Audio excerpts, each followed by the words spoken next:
Necesitamos nuestro aro, la imagen impresa que queremos calcar,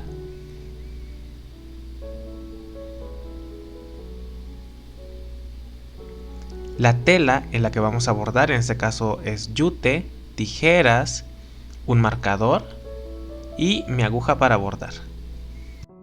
Vamos a poner nuestro yute en nuestro aro y vamos a darle la vuelta de manera que el yute esté lo más cerca posible de la imagen que vayamos a copiar.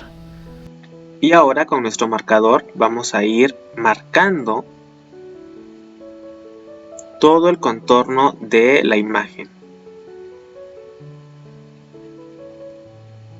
Y después vamos a hacer los detalles de dentro.